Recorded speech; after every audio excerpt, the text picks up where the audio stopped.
What is up everyone, welcome to the channel. Today I'm going to be teaching you how to take magnificent photos of the moon.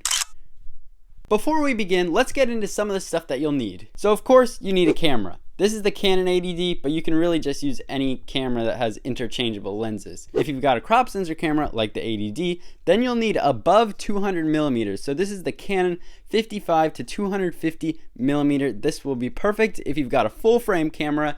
Then you're going to need something above 400 millimeters. If you don't know whether your camera is a crop sensor or a full frame camera, then just look it up. Next is something that's not essential, but I like to use one. It's a tripod. The camera that I'm using right now is on top of it, so I can't show it to you, but you definitely won't get any motion blur that you would handheld with a tripod. However, it's still certainly possible to get great photos of the moon without a tripod. That's all you need to take photos of the moon, so let's get into the camera settings. So for our camera settings, we're going to be putting our ISO at 100. So on this camera, you just hit this button and then switch over to 100. Our aperture is going to be in between f11 and f16. So that's usually the sweet spot, and just kind of mess around with that and find out what's best. Our shutter speed is going to be between 1/60th of a second and 1/125th of a second. Again, just mess around with that until your image is perfectly exposed and sharp. And finally, we are going to switch our lens from autofocus to manual focus.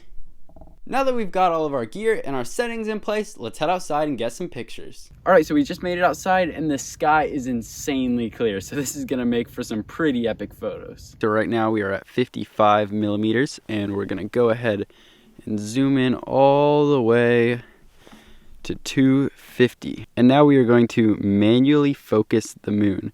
So as you can see, as I'm turning this little focus ring, is going in and out of focus. So once I find the precise focus, got it. That looks good, so we're going to keep it at that. Our shutter speed is currently at 1/60th of a second. Our aperture is at f11, and our ISO is at 100. So this doesn't look right to me. It looks a little too bright, so I am going to crank the shutter speed up just a little bit.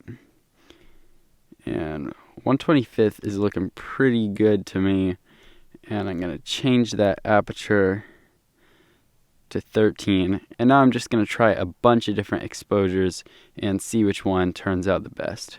Alright, so I think I got some pretty fantastic photos, so let's head back to the studio and check them out.